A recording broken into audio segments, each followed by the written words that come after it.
বেশি বেশি করে রাসূল পাক সাল্লাল্লাহু আলাইহি সাল্লামের উপর দুরূদ পড়ব। কি করব বলেন? দুরূদ পড়ব। কার উপর?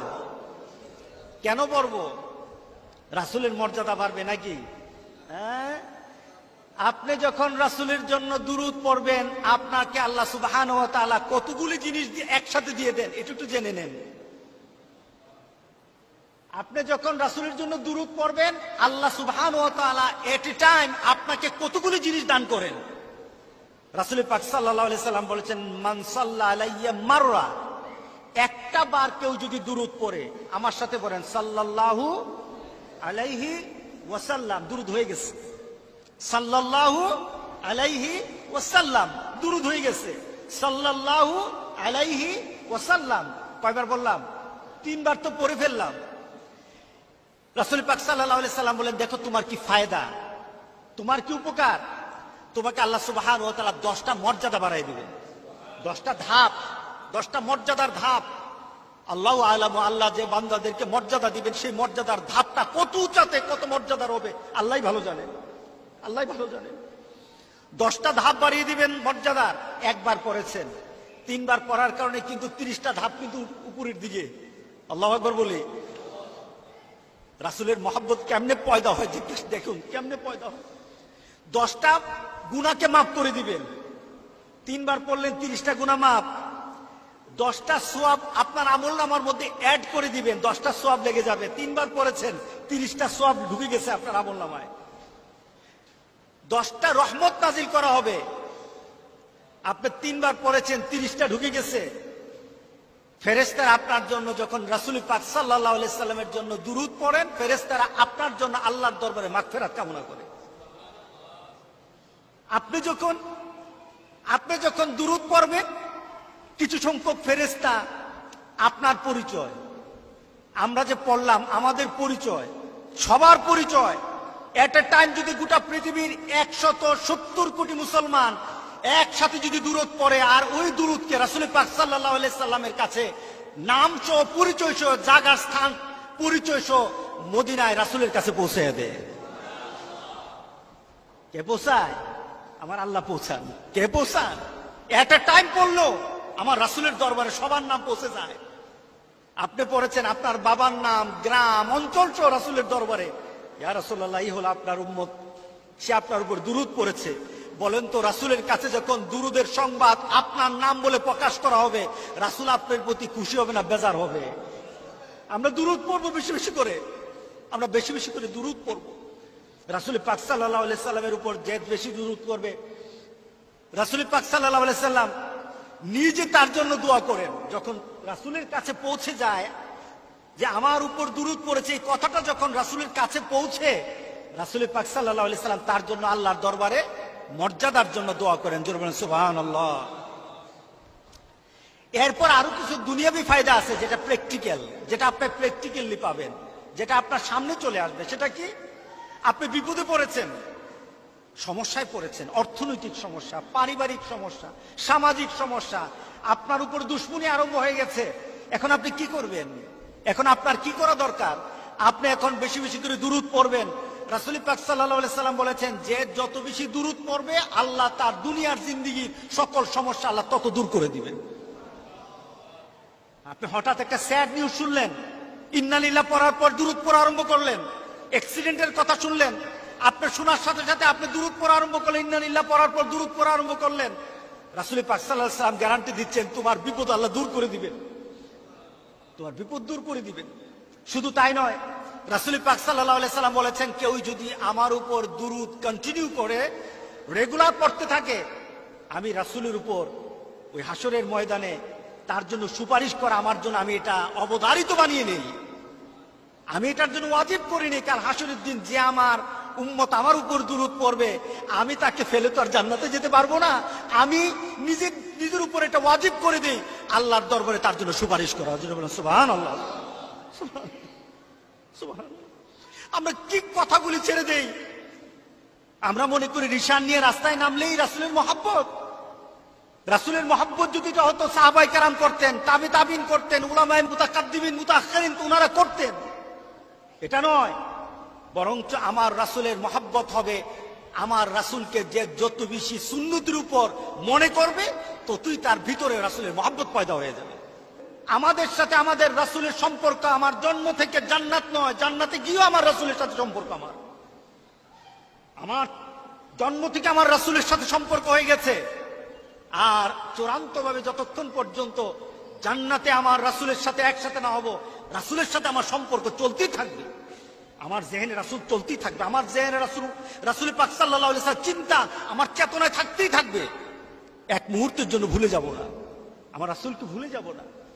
যত বেশি রাসূলের সুন্নত, রাসূলের ভালোবাসা আপনার অন্তরে পয়দা করবেন, রাসূলের সুন্নতের প্রতি আকর্ষণ সৃষ্টি করবেন, তত বেশি গুনাহ থেকে আপনি বাঁচতে পারবেন। কি বলেন?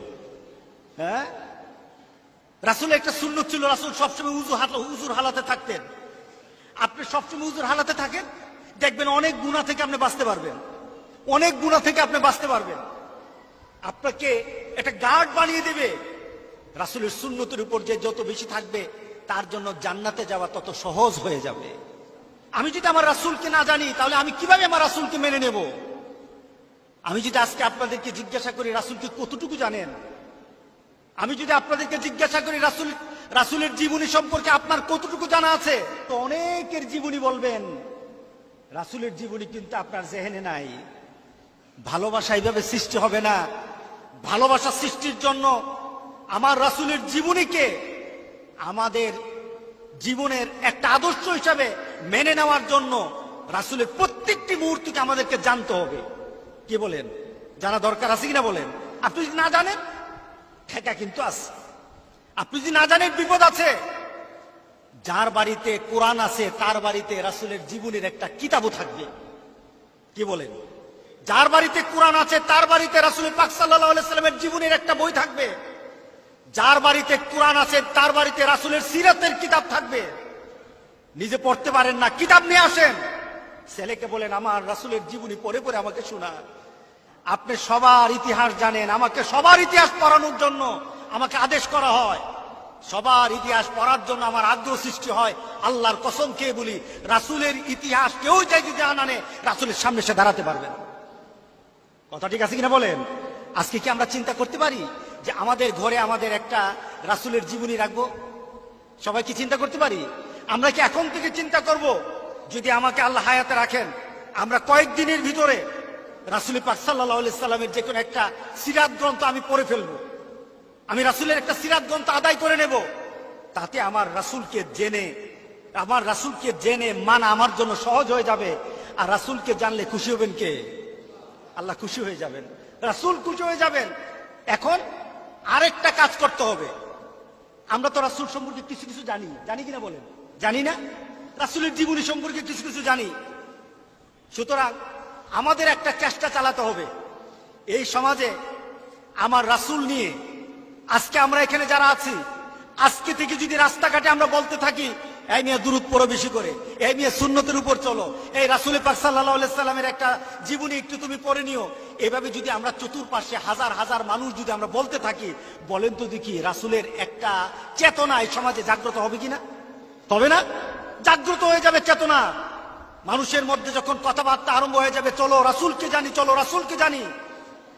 আমরা যখন কোথায় বসি, তখন যদি আমার জানা মতো কোনো একটা হাদিস আমি জানি, কিন্তু একটা পরিবেশে বসলাম, এটা হতে পারে মুসলমান, এটা হতে পারে নন মুসলিম, যে কোনো পরিবেশে বসে আমি যদি রাসূল পাক সাল্লাল্লাহু আলাইহি সাল্লামের কথা, রাসূলের হাদিস যদি চর্চা করতে থাকি, রাসূলের হাদিস যদি বর্ণনা করতে থাকি, তাহলে আমার রাসূলকে আমি স্প্রাইট করলাম, আমার রাসূলকে আমি সমাজের মধ্যে উদ্ভাসিত করলাম, আমার রাসূলের হাদিসগুলো আমি সমাজের মধ্যে ছড়িয়ে দিতে লাগলাম। এই একটা নীতি যদি আমি চালাই, আমার রাসূলের কথা এই সমাজে বেড়ে যাবে, মানুষের আমল করা সহজ হয়ে যাবে। ঠিক না? সহজ হয়ে যাবে। সুতরাং আমরা আজকে থেকে চিন্তা করি, যেখানে বসবো, ধরুন আপনি বিচারে বসেছেন, বিচারটা আপনারই বিচারটা আপনারই। সর্দার বসে আছে, সর্দার সাহেব ওনারা কিন্তু নিজেদের নিয়মে সমাজের বিচার করে। সেখানে কিন্তু রাসূলের নিয়ম যদি থাকতো, বিচার কিন্তু সুন্দর হইতো। বিচার আরম্ভ হওয়ার সাথে বিচারক কিন্তু আল্লাহর কাছে সাহায্য চাওয়া দরকার ছিল, মাবুদ এই বিচারটা যেন আমি সঠিকভাবে করি। কি বলেন? দরকার কিনা? কারণ বিচার সিদ্ধান্তটা যদি উল্টা হয়, কাল হাসুরের দিন তোমাকে উল্টে আল্লাহ সুবহানাহু ওয়া তাআলা উঠাবেন। আবু জাহেল যেই কাতারে তুমি থাকবে সেই কাতারে, যদি বিচার উল্টা হয়। সুতরাং এই বিচার করার সময় যদি বিচারক আল্লাহর কাছে সাহায্য চায়, সাহায্য করবেন কে? আল্লাহ সাহায্য করবে, আল্লাহ সাহায্য করবে। এখন আপনার বিচার হচ্ছে, বিচারক কিছু বলে না, আপনি যদি বলেন সবার সামনে বলেন আলহামদুলিল্লাহ, আর হ্যাঁ আলহামদুলিল্লাহ, বিসমিল্লাহির রহমানির আলহামদুলিল্লাহি রাব্বিল আলামিন ওয়াসসালাতু ওয়াসসালামু আলা সাইয়্যিদুল মুরসালিন ওয়া আলা আলিহি ওয়া সাহবিহি আজমাইন, এই কথা বলে আপনি জুড়ে শুনাই দিলেন, আপনার নামে বিচার হবে, আপনি তাড়াতাড়ি কথাটা শুনাই দিলেন। বলেন তো দেখি, এই কথার কারণে সবার মধ্যে তাসির হবে কিনা? হবে না? নাকি কেউ বলবে এই মিয়া ওয়াজ করতে আইছো? আপনি বলবেন ওয়াজই তো করতে আসবো, এখানে বিচার যদি হয়, বিচারের আগে রাসূল যেভাবে বিচার করছেন ওই সুন্নত তরিকা বিচার হবে। কি বলেন? বললে কি মানুষ কি আপনার আঘাত করবে নাকি খুশি হবে? খুশি হয়ে যাবে। এরপরে আপনি বিচারের পরে আপনি আল্লাহর কাছে শুকরিয়া করলেন, আপনি আল্লাহর কাছে শুকরিয়া করে দুরূদ পড়ে উঠে গেলেন। রাসূল পাক সাল্লাল্লাহু আলাইহি সাল্লামের মেসেজ যখন একটা সমাজের এমন পরিবেশে দান করলেন, আল্লাহর কসম খেয়ে বলি, এই মেসেজের কারণে আল্লাহ সুবহানাহু ওয়া তাআলা আখিরাতে হয়তো আপনাকে মাফ করে দিবেন। আল্লাহ তো মাফ করে দিবেন। আমি গত কয়েকদিন আগে এক জায়গায় ছিলাম, একটা পরিবেশে ছিলাম, দেখলাম যে পরিবেশটা হওয়া দরকার ছিল একটু আল্লাহর দরবার কিছু চেয়ে নেওয়া, আল্লাহর কাছে মাগফিরাত চাওয়া, আল্লাহর কাছে সাহায্য চাওয়া। তা আমি গিয়ে ঢুকলাম, বসে দেখলাম সবাই আনন্দ করছে।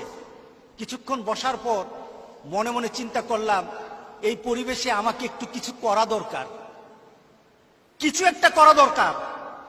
আমি সাথে সাথে বললাম, আমরা এখানে বসে আছি, আমাদের একটু দোয়া করতে, আমার একটু দোয়া করতে, আপনাদেরকে নিয়ে একটু দোয়া করতে মনে চায়। সাথে সাথে পরিবেশটা চেঞ্জ হয়ে গেল। আমি দোয়া করলাম, দোয়ার পরে সাথে সাথে পরিবেশটা চেঞ্জ হয়ে গেল।